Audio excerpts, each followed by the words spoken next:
हाँ। तो ये चूरा दही का भोज साधारण भोज नहीं है। इस चूरा दही में हर कोई अपनी अपनी ताकत दिखा रहे हैं। तो अशोक चौधरी का पहुंचने का मतलब है कि सम्राट से जो उनकी दूरियां आजकल बढ़ गई है। हाँ। इसे यही कहा जा रहा है कि सियासी तौर पर एक जमावड़ा दिखाकर एक ताकत भी दिखाया जा रहा है दही चूरा के बहाने। जिसको विरासत से इन दिनों बाहर का रास्ता दिखा गया है, वो अपनी राजनीति फिर से स्थापित करने की कोशिश में दिख रहे। तेज प्रताप तो कल तेज प्रताप की उस चूरा दही के भोज पर सबकी नजर है और तेज प्रताप जहाँ जा रहे हैं वहाँ तस्वीरें भी खिंचवा रहे हैं, तस्वीरें जारी भी कर रहे हैं। सियासी मायने भी निकाले जा रहे हैं उसके। सियासी मायने भी निकाले जा रहे हैं क्योंकि अभी तक वो अपने परिवार के लोगों को निमंत्रण दिए हैं कि नहीं दिए हैं, ये दिखा नहीं अभी। हाँ, कोई तस्वीर भी उन्होंने नहीं जारी किया। अशोक चौधरी के यहाँ जाना, विजय सिन्हा के यहाँ जाना, मामा साधु सुभाष सब। हालांकि सम्राट चौधरी के बारे में कहा जा रहा है कि उन्होंने मिलने से इनकार कर, टाइम नहीं दिया, सीएम से भी टाइम नहीं मिला कि भाई विपक्ष की राजनीति को हम कहाँ कैसे डैमेज करें।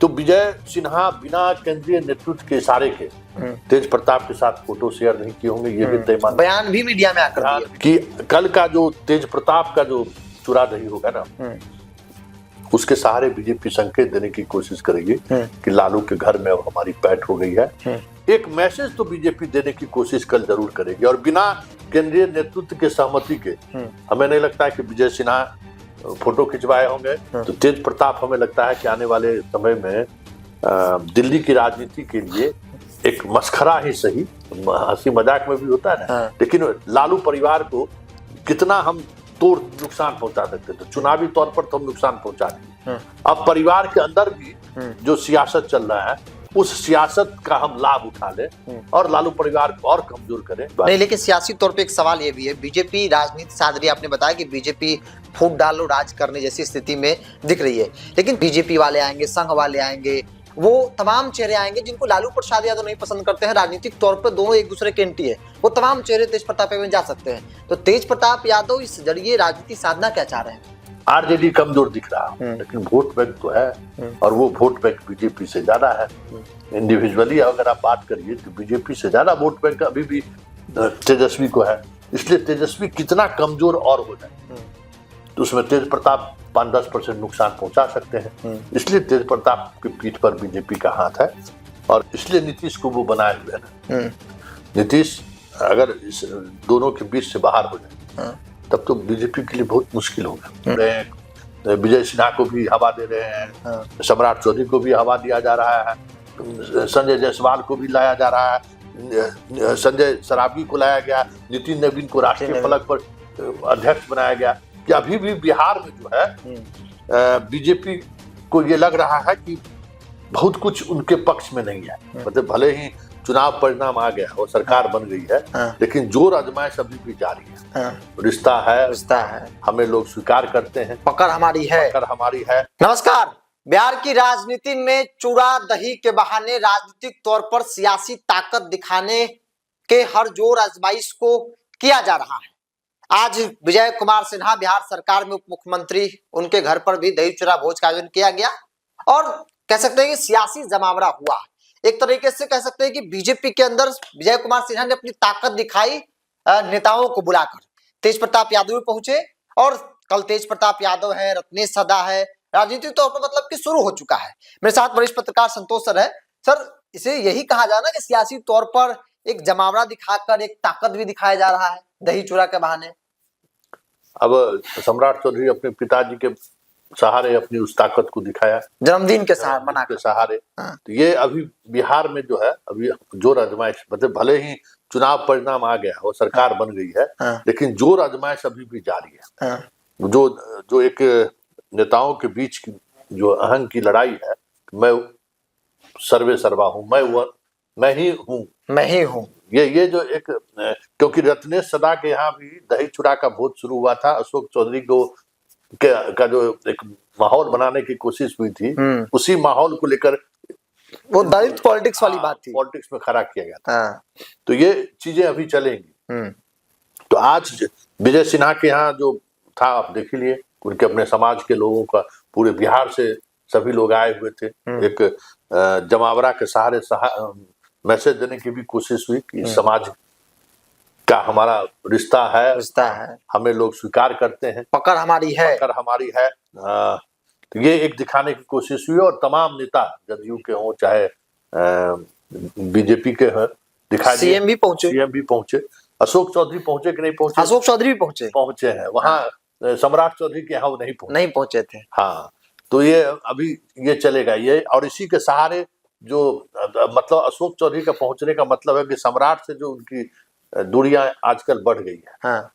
विभाग की एक बैठक को लेकर दोनों जो टसन हुआ था उसके कारण हुआ है, तो इन्होंने ये पहुंच गए वहां। हाँ। तो ये चूरा दही का भोज साधारण भोज नहीं है, सामान्य भोज नहीं है कि हम मकर संक्रांति के मौके पर आप आइए हमारे यहाँ चूरा दही खाइए। इस चूरा दही में हर कोई अपनी अपनी ताकत दिखा रहे हैं और हर कोई अपने आपस में अगर किन्हीं की कोई बेमनस्ता है, अब हमें लोग पसंद नहीं करते हैं तो ठीक है, आपको पसंद करके आप उसी लेवल पर हैं, आपके यहाँ आके आप मौजूदगी दिखाकर आपको हम औंठा दिखाने की कोशिश। ये सारी चीजें चल रही हैं, लेकिन एक बात जो गौर करने वाली बात है कि इस पूरे चूरा दही के भोज में एक पॉलिटिशियन कहिए या एक ताकत मतलब पारिवारिक जिसको विरासत से इन दिनों बाहर का रास्ता दिखा गया है, वो अपनी राजनीति फिर से स्थापित करने की कोशिश में दिख रहे हैं। तेज प्रताप मसाला का काम कर रहे हो। हाँ, और तेज प्रताप जहां जा रहे हैं वहां तस्वीरें भी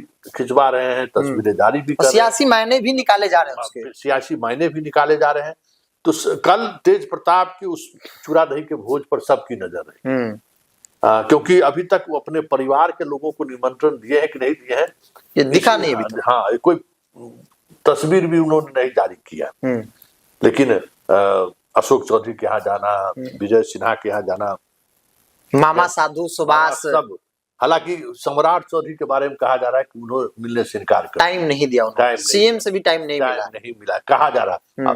तो ये ऐसे कल जरूर देखिएगा, तब विजय सिन्हा वहां जाएंगे ही नहीं। हाँ। विजय सिन्हा और सम्राट के बीच की जो सियासत है ना, उस सियासत में अच्छा सनातन को लेकर जो बयानबाजी आ रही है, तो बीजेपी देखिए, बीजेपी में खास करके प्रधानमंत्री अपनी पार्टी की राजनीति वो बहुत कुछ कम समय देते हैं, विपक्ष की पॉलिटिक्स पर ज्यादा उनका ध्यान नजर रहता है। हाँ, अब बिहार में याद करिए कि तेज प्रताप चुनाव लड़ रहे थे, पिताजी से अनबन हुआ या पूरा परिवार से, तो उनको सीआरपीएफ का सुरक्षा मिल गया। हालांकि कुछ दिनों के लिए था, जितना ही देर, लेकिन बस है कि कितना उस पर ध्यान लोग रख रहा है कि भाई विपक्ष की राजनीति को हम कहाँ से कैसे डैमेज करें।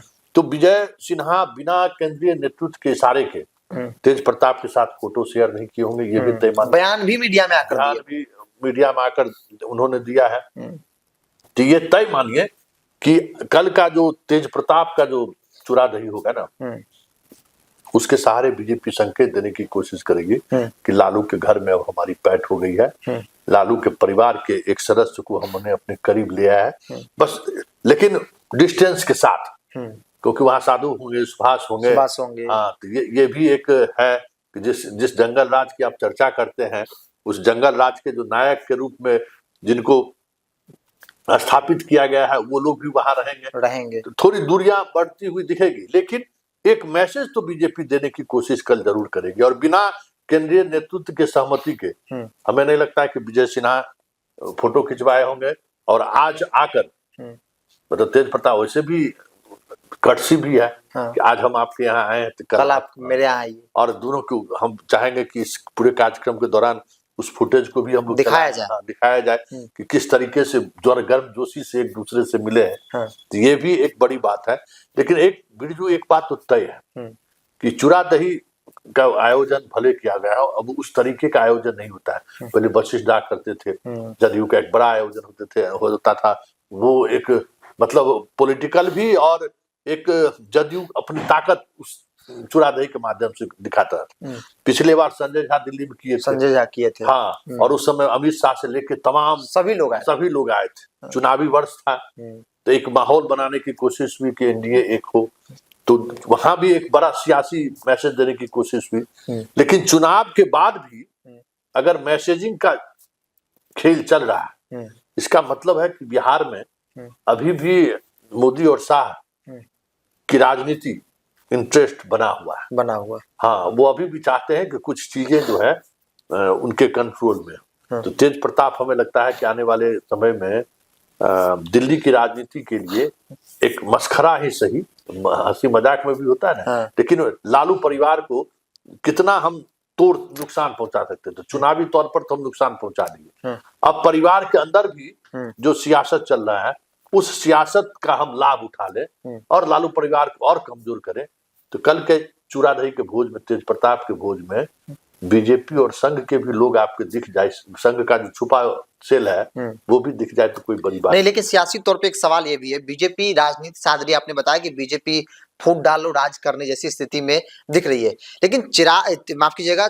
तेज प्रताप यादव का क्या राजनीतिक भविष्य, अगर वो इस तरह से वो सियासी जमावड़ा करेंगे तो फायदा क्या दिख रहा है तेज प्रताप यादव को? बीजेपी वाले आएंगे, संघ वाले आएंगे, वो तमाम चेहरे आएंगे जिनको लालू प्रसाद यादव नहीं पसंद करते हैं, राजनीतिक तौर पर दोनों एक दूसरे के एंटी है, वो तमाम चेहरे तेज प्रताप यादव में जा सकते हैं। तो तेज प्रताप यादव इस जरिए राजनीति साधना क्या चाह रहे हैं?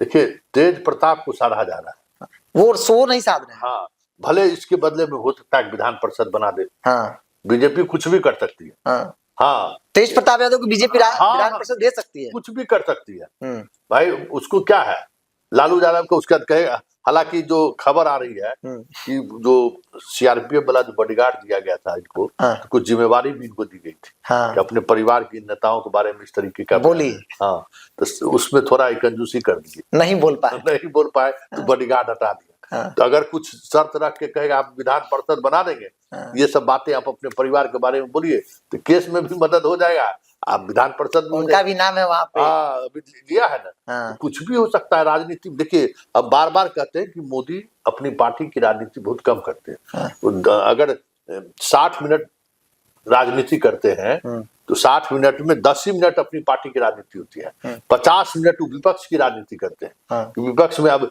जैसे शशि थरूर एक कांग्रेस की तरफ में एक वॉइस उस तरीके से लाया ना, तो वो एकदम खोजता रहता है अधीर रंजन कि कौन ऐसा आदमी है जो नेतृत्व से असहज है, तो बिहार करते रहना, उसको हवा देते रहना, ऑक्सीजन देते रहिए, तो भाई यूएन में जाके अपना भाषण देगा, भाषण दे। हाँ, अधीर रंजन आया तो कहा कि घुसपैठियों पर हम बात करने, बस उसकी राजनीति यही है। तो बिहार में लालू परिवार को अभी भी देखिए, भले आपको लालू परिवार को चुनावी राजनीति में हरा दिए, 25 सीट पर लाकर खड़ा कर दिया, गठबंधन 41 सीट पर आ गया, लेकिन वोट बैंक तो 1 करोड़ से अधिक है। आज नीतीश कुमार अगर राजनीति से बाहर होते हैं तो कोई जरूरी नहीं है कि सब वोट जो है सो आरजेडी के साथ ही चला जाए, मतलब इनके साथ, एनडीए के साथ चला जाए, बीजेपी के साथ चला जाए। 10-20% वोट भी अगर इधर उधर हुआ तब तो आरजेडी सरकार बन जाएगी। इसलिए सीट को लेकर भले आरजेडी कमजोर दिख रहा है, लेकिन वोट बैंक तो है, और वो वोट बैंक बीजेपी से ज्यादा है। इंडिविजुअली अगर आप बात करिए तो बीजेपी से ज्यादा वोट बैंक अभी भी तेजस्वी को है। इसलिए तेजस्वी कितना कमजोर और हो जाए तो उसमें तेज प्रताप 5-10% नुकसान पहुंचा सकते हैं। इसलिए तेज प्रताप की पीठ पर बीजेपी का हाथ है, और कल आप देखिएगा वहां बीजेपी का झंडा लहराता हुआ भी आपको दिख जाए। एक अंतिम सवाल था, आपने जिक्र किया कि भाई बीजेपी आरजेडी के पास वोट बैंक है, आप इग्नोर नहीं कर सकते हैं। अगर नीतीश कुमार कल को राजनीति से निकल गए, चूंकि वो अंतिम दौर में है, तो फिर बीजेपी और आरजेडी के बीच अगर आमना सामना फाइट हुआ तो फिर आरजेडी तो लीड करेगी, यहाँ पे बीजेपी के लिए बहुत चैलेंज हो जाएगी बिहार में। इसलिए नीतीश को वो बनाए हुए है ना, नीतीश अगर इस दोनों के बीच से बाहर हो जाए तब तो बीजेपी के लिए बहुत मुश्किल होगा, क्योंकि ये तो तय है ना कि 1 करोड़ 10 लाख वोट है महागठबंधन के पास। जो नीतीश के वोट में अगर 40% वोट भी इधर आ गया तो फिर कहीं के नहीं रहेंगे। और सीधी लड़ाई में, मतलब आज के तारीख में भी बीजेपी के पास एग्रेसिव वोट बैंक, जो aggressive vote bank Nitish Kumar ने सोशल जस्टिस की राजनीति को, सामाजिक न्याय की राजनीति को, सोशल इंजीनियरिंग के सहारे दलित और महादलित, पिछड़ा अति पिछड़ा में बांटकर बिहार में एक अलग तरीके की नैरेटिव बना दिया उसने। वो धार जैसे ही नीतीश कुमार बीच से हटेंगे, धार कमजोर होगा, वो धारा में कहते हैं ना कि सूखने वाली स्थिति हो जाएगी, तब तो कुछ भी हो जाएगा। इसलिए अभी तक बीजेपी का बिहार मिशन पूरा नहीं हुआ। हाँ, उस मिशन को, इसलिए आप देख रहे हैं कि बिहार को लेकर अभी भी कई तरह के प्रयोग हो रहे हैं। विजय सिन्हा को भी हवा दे रहे हैं, हाँ। सम्राट चौधरी को भी हवा दिया जा रहा है, संजय जायसवाल को भी लाया जा रहा है, संजय सरावगी को लाया गया, नितिन नवीन को राष्ट्रीय फलक पर अध्यक्ष बनाया गया। कि अभी भी बिहार में जो है बीजेपी को ये लग रहा है कि बहुत कुछ उनके पक्ष में नहीं है। ऐसे में चिराग तले अंधेरे वाली बात है। कुछ मिल जाए, तेज प्रताप एक उसके लिए हो जाए कि लालू परिवार के बारे में बोलने वाला हो जाए, कुछ 2-4% वोट हम तेज प्रताप के सहारे हम ले ले। ओवैसी के सहारे ले रहे हैं ना, ले ही रहे, बहुत डिस्टर्ब ओवैसी करते हैं भाई, करते ही है। तो 5 साल जो है तेज प्रताप पे पीठ पर हाथ रखेंगे। जाओ तेज प्रताप जाओ, करो तुम अपना, और बाकी चीजों की तो कमी है नहीं। पार्टी खड़ा रखो, लगाओ, जितना यादव के वोट में सेंधमारी कर सकते हो, तब तो बीजेपी अकेले चुनाव जीतेगी। मुसलमान में तो ओवैसी आ गया, यादव में आज भी कोई नेता नहीं है, भले नित्यानंद राय हो चाहे कोई भी हो, लेकिन वो प्रभाव नहीं छोड़ पा रहे हैं। तो लालू का विरासत भी है, लालू का बड़ा बेटा भी है, और जिस तरीके से परिवार उनसे दूरियां बनाई है, तो बीजेपी उसका लाभ उठाना चाहती है। चलिए, तो लालू के लाल के जरिए बीजेपी जो है वो अपनी सियासी तौर पर एक के बाद एक खेल करने की तैयारी में लगी हुई है।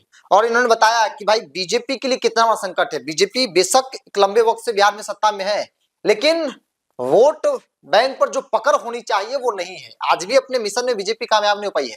नीतीश के सहारे सत्ता, नीतीश के सहारे राजनीति, और यही बीजेपी के लिए है। जब आरजेडी, लालू यादव और भाजपा आमने सामना होगा तो जाहिर तौर पर लालू प्रसाद यादव की आरजेडी और महागठबंधन भारतीय जनता पार्टी नरेंद्र मोदी पर बिहार में भारी पड़ जाएगी, इसमें कोई दो राय नहीं है। अब ऐसा कब कल की तस्वीर देखना होगा कि भाई तेज प्रताप यादव की सियासी चूरादही के भोज में कौन कौन चेहरे पहुंच रहे हैं, बीजेपी से, आरएसएस और तमाम वो चेहरे जिनकी चर्चा राजनीतिक तौर पर हो रही है। बहरहाल आप क्या मानते हैं, अपनी राय को कमेंट्स बॉक्स में रखिए। इस पूरी रिपोर्ट में इतना ही। बहुत बहुत धन्यवाद।